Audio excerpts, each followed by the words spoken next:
Good morning students. நாம் இன்னைக்கு 5th ஸ்டாண்டர்ட்ல இங்கிலீஷ் ஒர்க் புக்ல first module we can do it அதில் இருக்கக்கூடிய எக்ஸசைஸ் எப்படி நம்ம செய்யலாம் அப்படிங்கறத நாம பாப்போம். 1.1 complete the sentence with the correct word. இங்க கொடுத்திருக்கக்கூடிய சென்டென்ஸ்க்கு சரியான வேர்டை போட்டு நாம என்ன பண்ண போறோம், அதை கம்ப்ளீட் பண்ண போறோம். இப்போ நமக்கு 1.1 எக்ஸசைஸ்ல என்ன கொடுத்திருக்காங்கன்னா சிங்குலர் அண்ட் ப்ளூரல். சிங்குலர் அப்படின்னா ஒரே ஒரு பொருளை மட்டுமே குறிக்கும், ப்ளூரல் அப்படின்னா ஒன்றுக்கு மேற்பட்ட பொருள்களை குறிக்கும். இங்க நமக்கு பிக்சர்ஸ் கொடுத்திருக்காங்க. அந்த பிக்சர்ஸ்ல சிங்குலரா ப்ளூரலா அப்படிங்கறத நாம என்ன பண்ண போறோம், பார்த்து நம்ம செக் பண்ணி சரியான வேர்டை நாம இங்க ரைட் பண்ண போறோம். ஃபர்ஸ்ட் நாம இங்க இருக்கக்கூடிய வேர்டுக்கு என்ன மீனிங் அப்படிங்கறத நம்ம தெரிஞ்சுப்போம். டீத் பற்கள், டூத் பல், ஃப்ரெண்ட் நண்பன், ஃப்ரெண்ட்ஸ் நண்பர்கள், லீஃப் இலை லீவ்ஸ் இலைகள், மங்கி குரங்கு மங்கீஸ் குரங்குகள். ஃபர்ஸ்ட் ஒன்,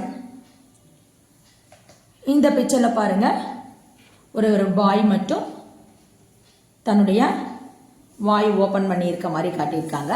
என்ன சென்டென்ஸ் கொடுத்திருக்காங்கன்னு பார்க்கலாம். Ravi last his 2 front days. Ravi அவனுடைய 2 முன்னாடி இருந்த இழந்துட்டான். அப்ப அவன் வாயில முன்னாடி என்ன இருக்கு, 2 அப்படின்னு கொடுத்திருக்காங்க. அப்ப 2 அப்படிங்கும்போது சிங்குலரா ப்ளூரலா, அப்ப டீத் ஆர் டூத் ரைட் பண்ணுங்க. Next one, Sandhya is dancing with her dash. Sandhya அவளுடைய டான்ஸ் ஆடுறாங்க. யார் கூட, அவளுடைய வித் ஹர், அவளுடைய யார் கூட, ஃப்ரெண்டா ஃப்ரெண்ட்ஸா. இங்கே எத்தனை பேர் இருக்காங்கிறத பார்த்துட்டு ரைட் பண்ணுங்க. Next one, the tree sheds its dash in the winter.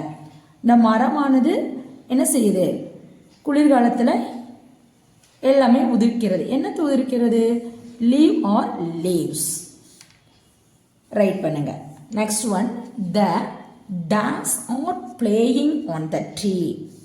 இந்த மரத்து மேல என்ன விளையாடி கொண்டிருக்கிறது. நமக்கு பிக்சர்ஸ் பார்த்தா நமக்கு தெரியும், மங்கியா மங்கீஸா இங்க கொடுத்துருக்காங்க. நம்ம இதுல இருந்து கரெக்டான வேர்டை நாம சூஸ் பண்ணி இங்க அந்த பிக்சருக்கு தகுந்த மாதிரி சென்டென்ஸ்க்கு தகுந்த மாதிரி கரெக்டான வேர்டை எழுதி நம்ம கம்ப்ளீட் பண்ண போறோம்.